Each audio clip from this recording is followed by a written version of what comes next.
күйеуім біле қызыма. Yazı katı, yarı kaşık geldim bile oluma. Bildin mi? Bunu koyuna anağa birgile karşı söz aytıp karalı.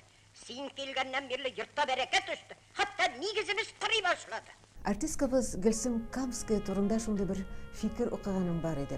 Ол спектакльләрдә bir қашанда төп рольләрдә уйнамаса да, ол театрның төп ролендә, үзәгендә дип. Tapkan bir söz, benim olayım, benim bu ayırım. Senin irin koydu. Ondan uzup süsçilerden işe gelmişsin sen, meşket olma. Uzutsuz soyiskan. Özünün soyiskanlığına var bir koya var, hadi yol. Tapkan bir söz, imiş soyiskan da soyiskan. Özün kimsin ol katlı? Özünün Kaşa Sultan kız ekanligini unutma. Boşun bitkire.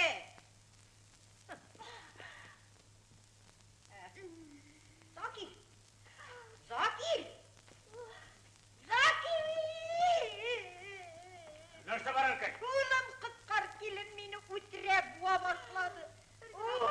Şulay mı? Nerede yok Zakir? Ол өзі Қазанда туа, ярлы гаиләдә, әнисе байларға кір юа. 12 yaşında инде Гөлсем апа ятим кала.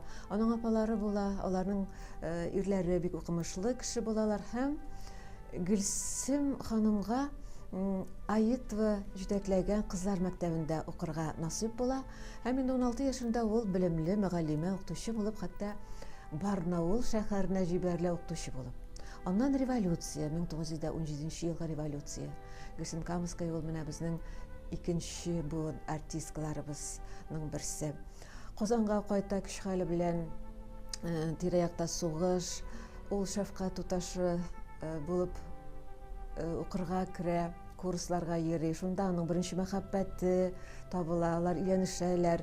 Ләкин 19 yaşında инде ул тол булып кала. Кызыл армеец бу ирен аклар жазалап үтерәләр. Менә шушындай кайгы хәсрәттә ул фронтка китә, шәфкать туташы була. Шунда фронт эчендә театр труппалары йөргән чак. Анда килебеләгә спектакльдә уйный бер карчык ролендә. Һәм әле Габдулла Кариев аны күрә, сәхнә артына керә. Миңа күрсәтегез әле шул ханымны, шул апаны дип караса, анда япь-яшь, матур бер кыз. Шакката Кариев һәм әйтә: "Мин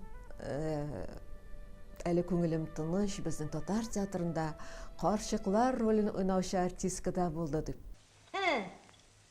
Bir sum 25 tigi. Әйе, bir sum 25 tigi. Bir sum 25 tigi. Әллә сен мине хәерче дип белдеңме, ятсыз? Синең бу мыстайтып йөргән акчаларыңа минем төкерәсем дә килми. Менә акчаларың өзеңә булсын. Жули!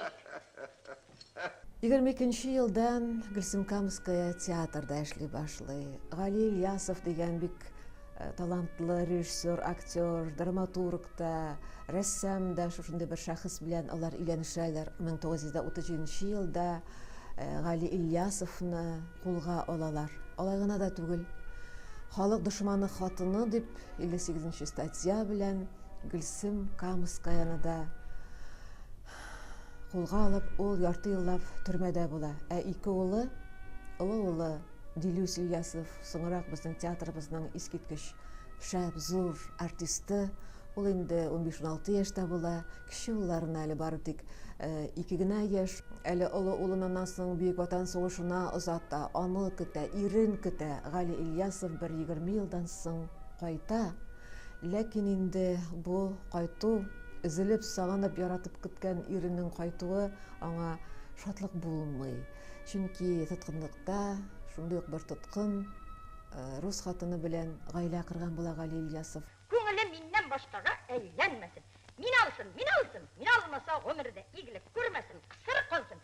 Башы бетсен, кызуда тигән үлән шикелле ясын, кисен, каштын бетсен. Әби, тур. Әгрию. Бермәле гыйлем. Şu kalemize cinlendin mi әллә?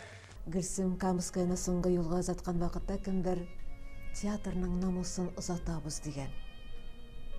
Искиткеч тирән мәгънәле сүзләр, чынлап та Гүлсем ханым ул бик гадел, бик турлыклы, туры сүзле, үзе оптимист та, үзе ярдәмчел кешелекле бер якты матур кеше булган.